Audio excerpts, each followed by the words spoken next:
we bring in Niko Moreno from the Soccer Bar and Pulso Sports. No lid this morning. You must have been awake for a while, my friend. I know. Well, that's one, too. I did get a haircut before the 4th. So, we got to stay looking a little fresh for the 4th. Usually you're out and about in the river, no hats, so you got to keep it fresh. So how was the 4th, by the way, before we get into the secondary transfer window? Oh, it was fantastic, man. Monday we did Emerald Downs here in Auburn, bet on some horses, watched the fireworks show. Saturday went down to a river with the family, 9:00 start. The wife and my sister-in-law did eggs and spam and a little griddle, and then afterwards some dogs and burgers later on tonight. So it was good stuff. All right. We've got Gold Cup to talk about. We've got transfer window to talk about. Where do you want to start today? We can get Gold Cup out of the way. Okay. If you want to do that.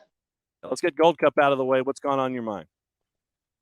It's been interesting, man. I think it's quite hilarious that Mexico and the Federation put so much into this Gold Cup, and they put all the pressure on themselves, while the USA and Canada were taking it lightly, maybe as a tournament where they were rotating and trying to figure out what's out there outside the main pool of players. And yet they have been the ones that have been disappointed in so many ways. Panama's been interesting. Panama is a team that's been on the come up or trying to be on the come up for a little bit. It looks like they have a problem with depth. There's about 14, 15 players that are very good and could start day in, day out, but after that it gets a little bit flimsy. But Christensen's done a good job at trying to squeeze the lemon out of the juice out of the lemon, trying to just work what he has. The El Salvador game wasn't great. I thought that they could have dominated that a little bit better. They're really missing pace changer in the midfield. So when they are in attacking, they have a very hard time just possessing the ball. And I think that's what could be an issue for them. But it's going to be fun. I still think Jamaica and the USA are the most cohesive and talented units on the field. And I think that might be the final. When you look at the bracket, I think they're the two teams that might get there, and people are going to be like, how, what, Mexico? Look, man, Mexico is a team that just has no cohesiveness. The defense is pretty shaky. I mean, that loss against Qatar, it's not just about the result, but it's about the inability for you to contain the one or two moments that Qatar got ahead, and no tracking the runner into the box, and your experienced center back doesn't know if he should go forward or check his hip, and gets gives up a soft goal. So with all that said, I don't know if Mexico has enough to get to the final. And now we kind of got into it a little bit over having the country that hosted the last World Championship and has been a part of other things, and their airline is the major sponsor for the tournament. How bent out of shape are you about having this particular nation attached to this particular tournament? I don't mind the guest spot, because, I mean, if you look at something like, Poker Face on Peacock, the guest spots happen every single episode, and it's really cool. But you've got the same guest that's recurring here. What do you think about having that particular country as a part of this tournament and things going on in this hemisphere? Yeah, I think it's unnecessary. I got the forcefulness behind last year's World Cup and having to put them in every tournament, even in Copa America. But I don't know if I am sure they do not add any value in terms of soccer. They don't add any value in terms of anything else outside of the field either, because of clear situations with that country and that federation. So it just seems to be a money thing and a money grab that is unnecessary, and it should be provided to another team. CONCACAF has had plenty of other guests in their tournaments, and it just doesn't have to be Qatar. I haven't been impressed with what they provided. I don't think they added any additional revenue in terms of TV and people wanting to watch the games, right? I was more excited about watching some of the island teams that made it to this Gold Cup by earning it on the field rather than Qatar. Yeah, and you are not alone in your assessment when it comes to having that particular country. And I mean, if you look at the last match day, Group C and D, where you had, I think, 24 goals in 4 matches, and one of them was a tennis set where no one broke serve. And you had a 6-4 game in Group C. And you got to see a full house at Red Bull Arena, which is something that folks are sitting there going, gee, that never happens for the Red Bulls. Well, guess what happens? You get to stare at that kind of stuff. But it's I know a lot of folks are looking at Mexico and thinking, oh, Mexico's back in this particular tournament, and the U.S. is bringing out a roster that is not like A++, but still getting the work done. So it's interesting to see the opinions working their way through and figure out what's going on at Gold Cup.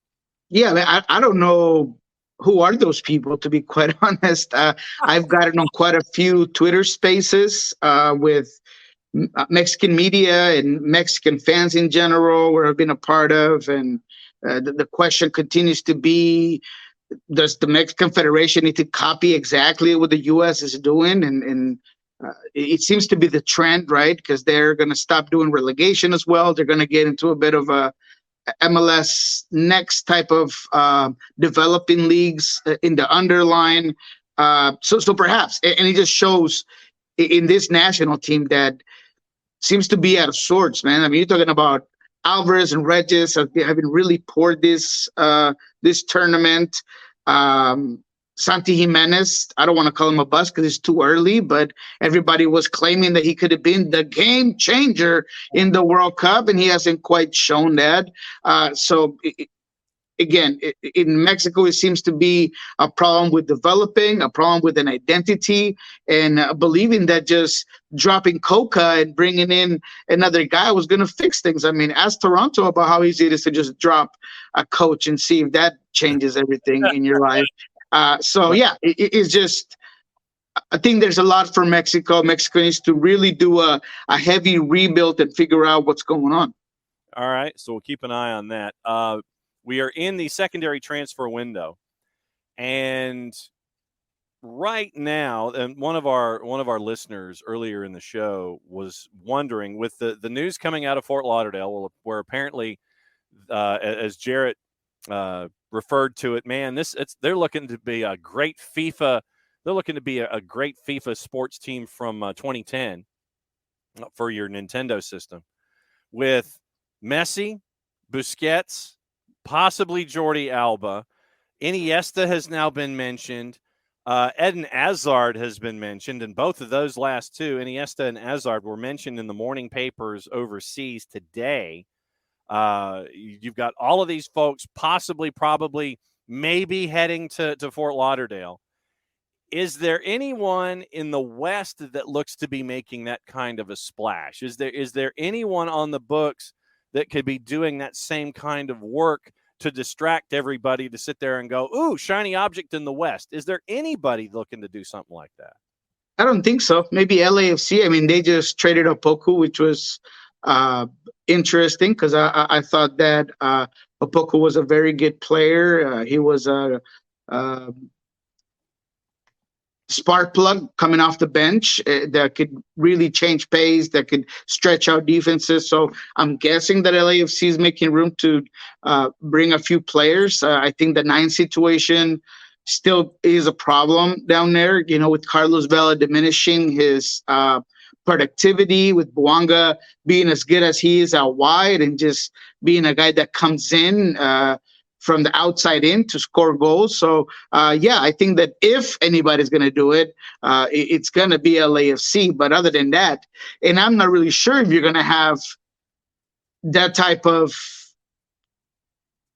marketing, if you will, because again, I'm very skeptical about everything that's coming up. I know for a fact that Busquets is going to be a DP. Obviously, Messi and Rodolfo Pizarro is leaving, and Alba's apparently not going to be a DP according to Tom Bogert. So where do these guys fit? How much of the salary is going? I don't believe the Hazard, Eden Hazard. I don't know if that's really a thing. It just looks like something that, everybody's going to Miami. Let's just throw this name out there. I don't think he fits what they need. I don't think he's one of Messi's boys either. Yeah. So if it's not, the bingo friends, then what's going on? And I don't know. Look, I really think that we're going to be looking at this project under the microscope. I know Chris Henderson, and none of these moves say Chris Henderson. So to me, there has to be a problem between David Beckham and his outlook on what his soccer project should look like, and maybe throwing his tantrums, and this is the team that I want. And obviously Messi being Messi, he's going to have his own demands. But man, I don't know if Alba is the solution, right? I mean, you have DeAndre Jedlin playing out right. I mean, of course you could switch some sides, but it just seems like you're putting your money on unnecessary positions when you have a bunch of needs. When you have no central midfield, where Arroyo is the one guy that's trying to help out there and he's doing what he can, but there's nothing else. And yes, this team has gotten a couple of decent performances because of the anemic component, is the mental component of saying, hey, this is tryouts. Tata's watching from up top like a high school coach. I got to show up and figure out if I'm going to keep my job. So I want to be doing what I can. But I just don't know if these players fit with what's coming in. So all in all, yes, big splash and shiny object are perfect adjectives to, or comparisons to what we are looking at in Miami. I just don't know if it's going to be as exciting and productive as you might think. Yeah, and it looks like Messi had there are pictures of Messi wearing the number 10, and last time I checked, I think Rodolfo Pizarro should be pretty pissed off about something like that. But there's talk about absolutely Pizarro. And he's pissed off. I mean, you heard him this week. I kind of hope that he could trade me within the league, because I'm sure he would love nothing but to get traded within this league and try to stick it to Miami at some point.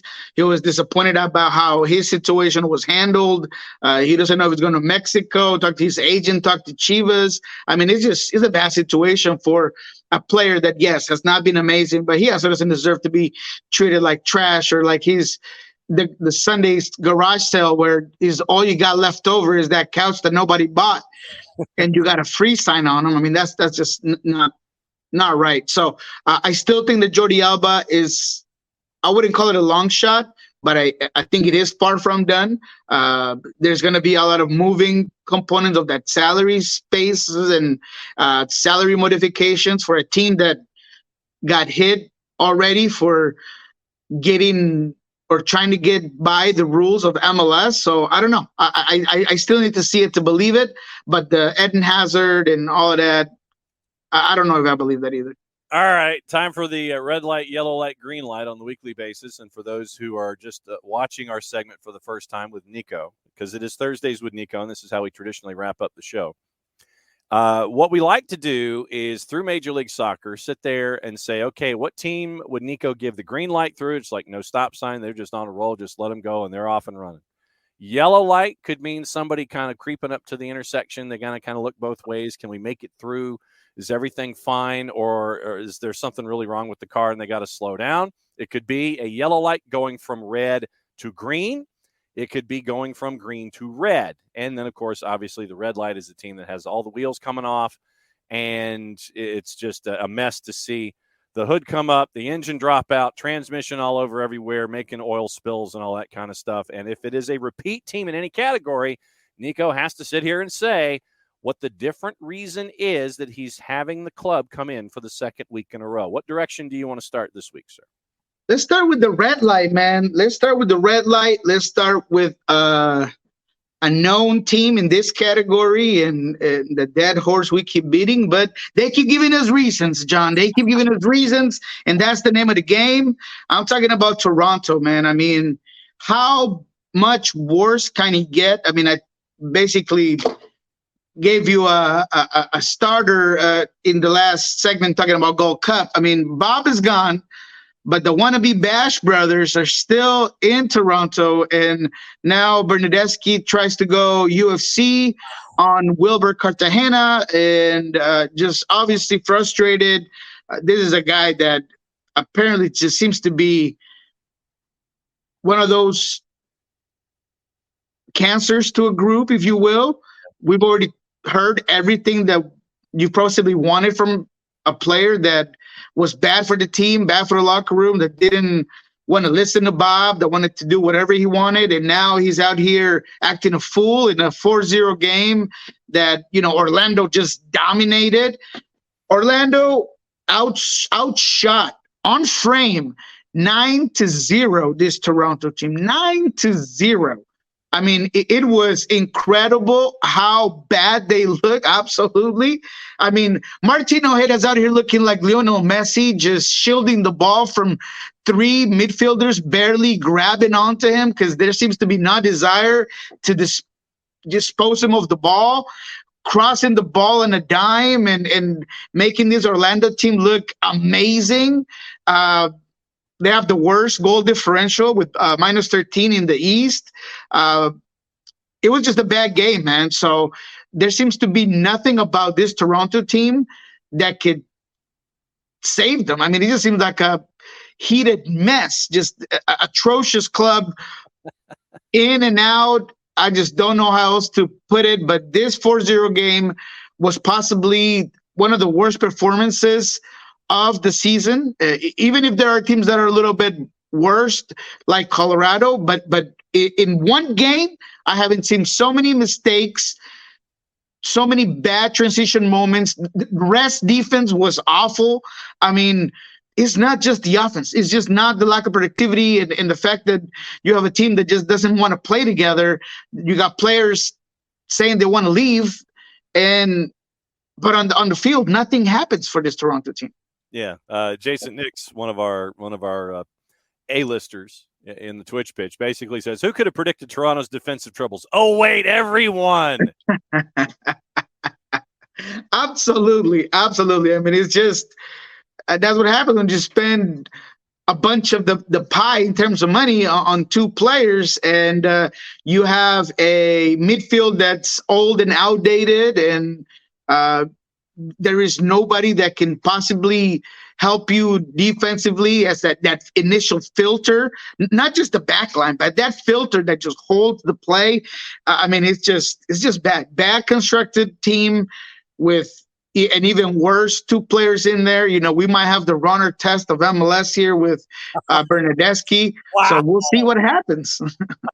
Wow. Yeah, I mean, you bring in Matt Hedges, you bring in Sean Johnson, but if you still have folks that have to, that still can't stop folks, then that's a problem with Toronto. So yeah, Toronto UFC 247, I think is where we are. I think that's where we are with Toronto. So no doubt they are on the red. So give me a yellow, and what direction are you going? All right. I'm going to go yellow, and I'm going to go yellow that can turn into a green. I think they're moving on green, and it's not necessarily because they've been amazing on the pitch, but they're just loading up. And I don't know if anybody's seeing it. I don't know if anybody's watching it, but RSL took advantage of this terrible Toronto team, and they won kind of a stinker. I think Toronto could have probably tied that game pretty easily, but they're loading up, man. Chicharango still hasn't played.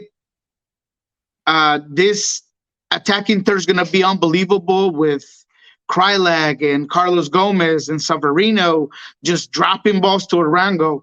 Now they go and get a guy like Nelson Palacios, which is a 22-year-old Colombian that is physical. It's a box-to-box, Colombia national team youth. They have so much talent there with Pablo Ruiz, with Oviedo. Defensively, they seem to be solid. I mean, this squad, a fourth right now in the Western Conference with what they have today. Mm-hmm. And now they're adding some really valued pieces, man. I think this squad is going to transition into the green group category here very soon. So I just wanted to point it out just in case anybody's missing it, because you might want to tune in and watch this team. All right. So Chicho Arango for me for $7 million. I thought that was a steal and a half, getting Chicho Arango in for that price tag. I agree. All with, is he going to be able to replicate it? Is he going to be able to, keep that pressure? He didn't do well in Mexico. Look, I understand the concerns and the people who are still skeptical about it, but the guy, he's a 9 with a sense for goal. I mean, he just has that breathing, tiger shark. I'm around the box and I'm just going to come out and hit. I mean, this guy's quality. And when you have the type of speed and services right behind them, because I think eventually they'll switch to a 4-2-3-1. This is going to be a good team. All right, so then that leaves green light, and so who's the green light this week? Who is speeding through the intersection without any problems, and they're not going to get caught by the cops? Look, I have to give props to San Luis. Again, I just think that's another squad that's adding some pieces because Lowen hasn't been playing. Klaus hasn't been playing. It looks like they're going to be getting ready to come back. I hear that they're going to be adding a couple of pieces, specifically out wide.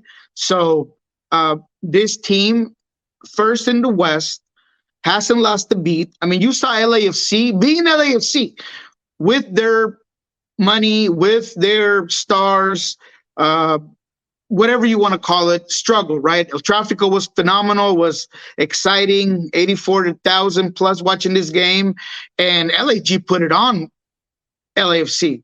I mean, they just wanted it more. As much as LA Galaxy is still in the red category for me, and it takes a while for you to get out of there for me, they just showed that they wanted it more. So for me, LAFC struggling like this, and a team like San Luis that, regardless of what's going on, they know what they're about. They know what their play is. Even if they don't have a huge plan B on a game-to-game basis, if their initial plan A of pressuring and taking advantage and taking what the opponent gives them doesn't work, they tend to have issues getting out of that. But I'm just very impressed with what they've done. Sure, I mean, we could sit here and talk about Cincinnati, and we could talk about other teams, but San Luis, with Cornell, the identity, the stadium, I just have been impressed. Stroud, maybe I thought that he was just a player that was going to initially be good until somebody got a little bit of video on him. And no, he's been so good. Sam Adeniran, God, we miss him here in Seattle, man. I mean, that's just, I need to ask Craig here, Weibel, about it, because he's just been so good. Assist, goals, desire, pressure, just about everything he's giving you down there. So I just want to put them on that green category because they haven't lost a beat, despite not having the biggest salaries, despite not having huge depth.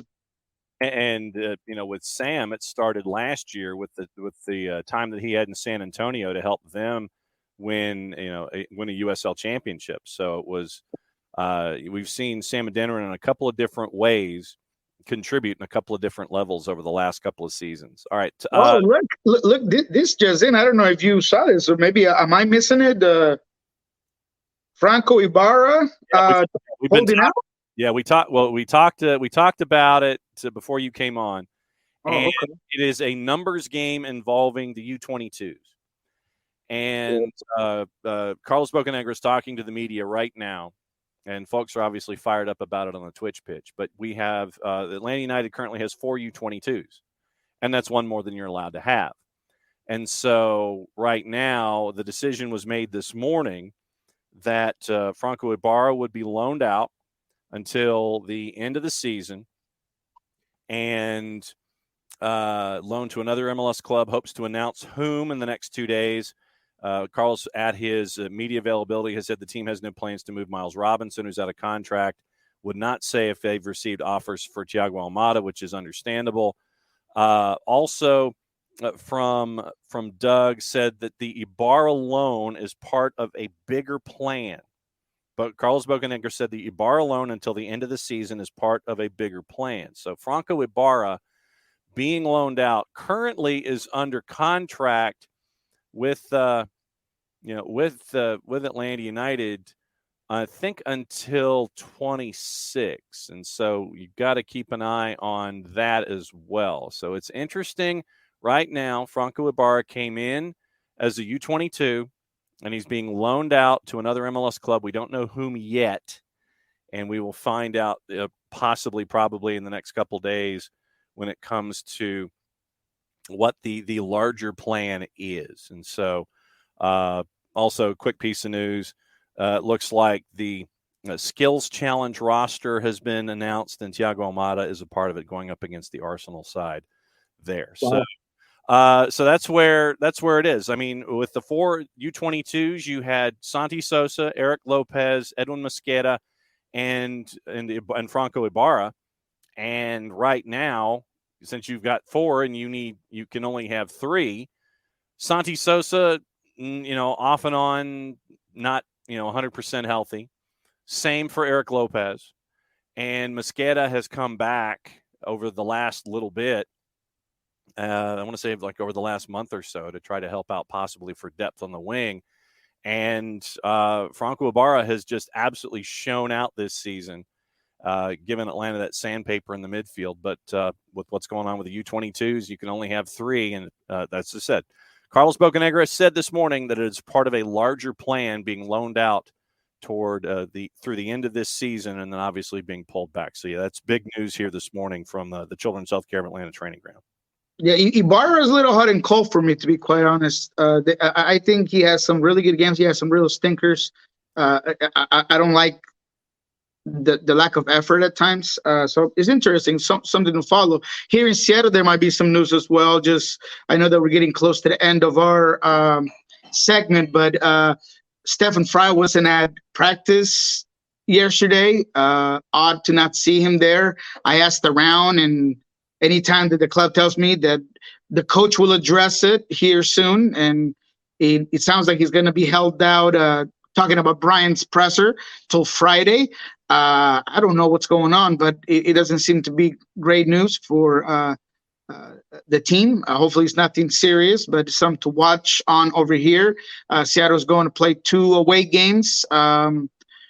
Obviously Vancouver, then San Jose. So has a couple of tough ones on the road, because this Vancouver team has had some good moments this season, especially offensively. They transition well. They are counter team. So it'll be interesting how Seattle plays out. They just got their first win. Not a great one, but one that they needed heavily against Houston. Albert Rusnak finally finds the back of the net. So it's interesting how things are playing out here in Seattle. Alex Roldan, already done in Gold Cup, of course. He's on his way here right now. If I'm not mistaken, the plane should touch down this morning. And so that'll be a good one for Seattle to have at least one player back from Gold Cup. Yeah, I was gonna have you break down what's going to happen this weekend in the West. You're looking at LAFC hosting San Jose, coming off of El Tráfico. LAG, who got the win, hosting Philly, and Vancouver with Seattle. And then it's a quick turn for everybody out west once again. You mentioned having to go to San Jose, and your St. Louis All Caps FC, they get to go out in the midweek and take on LAFC out at BMO. So when you look at these 2 games in quick turns for the teams out west, what do you see? LAG is an interesting one. I think they're going to get a reality check against Philadelphia, to be quite frank. once that emotion is out of the way, once that, desire to win it, might turn Ricky Pooch back into a pumpkin. I still need to see him to be more consistent. He had a great game, fantastic game against LAFC. I love the tracking. I love the effort. That goal where he's pointing at Void, here you go, here you go. This is where I want it. But I just don't know if they're going to have that. I mean, that first goal by Boyd as well, all kinds of times by, I think it was Duenas that was in the mark at that time. And I don't know how you give somebody the time to check their Twitter, Facebook, and then shoot the ball. But that's kind of what happened. San Luis, of course, they get the easy one. They get just the ability to just continue to grow and play a team that's just dead in the water. So I think San Luis is going to continue to stay up top. And LAFC going against San Jose, that's one that I'm going to be putting in some of my juice boxes in terms of draw. I think that one's going to be a draw, has draw written all over it. As soon as I've seen it, quick turnaround, this LAFC team, San Jose can really be pragmatic at times, hold it back. So, yeah, I think that's going to be a draw. So I think Seattle, if they go out there in Vancouver, try to get a good result, I think St. Louis and Seattle are going to stay above the line of LAFC. And you mentioned San Jose in your juice boxes for the draw, plus 393 in your juice boxes right now for LAFC and San Jose. What's going on right now with our friends at the Soccer Bar and Pulso Sports? Oh, yeah. Well, we've had a great shows in Soccer Bar, man. If you guys want to go back, Spanish speakers, and when Tata Martino came on a week ago, that was such a good show. I really want you guys to go back and look at that. We'll be back on today, 1 p.m., talking about Gold Cup, what's ahead of the game. We might have insider from Panama giving us an outlook at what's going on with this group that, as I mentioned, I think has a lot of potential to do well. Obviously, in the semifinals, it might be a little bit more difficult. Like I said, I think it's a two-man race, and it could be Jamaica and the U.S. Canada, has done look okay, but I don't think that they're really taking so much account into it. So we'll talk about all that at Pulso. Jackson Reagan talked to us this week. A.B. Sissoko got the start last week because he was on yellows. After the game, he says, I need more minutes. I need the team to figure it out because I need to play. So I asked him about how do you handle that, right? When you're the guy that maybe didn't play this game, you took the job from Javier Arriaga, so you know that it can happen. And, his answer is interesting. So go ahead and give it a check at Pulso Sports. What he said, at El Rolo NW, at Sports Pulso, at the Soccer Bar. Niko, as always, great to catch up with you to wrap up our Thursday show.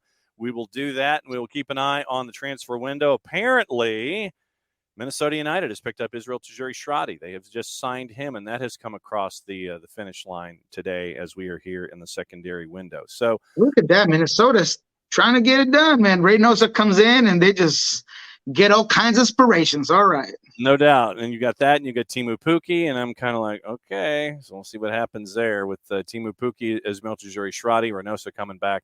Things are getting interesting up there for Adrian Heath in Minnesota. Adrian Heath, man. When you think he's out, they drag him back in, baby. He's just when you think he's out the door. All right.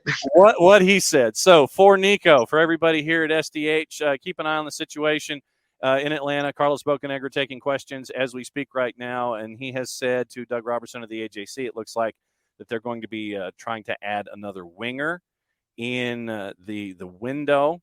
And so keep an eye on the destination for Franco Ibarra over the next couple days. It is, and then Doug is also saying here in Toronto is interested in Ibarra, but he thinks it might be somebody else. Bocanegra saying Atlanta United is going to sign a winger. Seems at least a TAM level deal. We'll keep an eye on all of it. That's what this transfer window is all about. So for Niko, everybody here at SDH, keep an eye on your socials. We'll be back at it again tomorrow morning, 9:00 start. We'll do it again next week. Since it's the end of the show, that means I get to do this. Play it safe, everybody. We'll see you next time.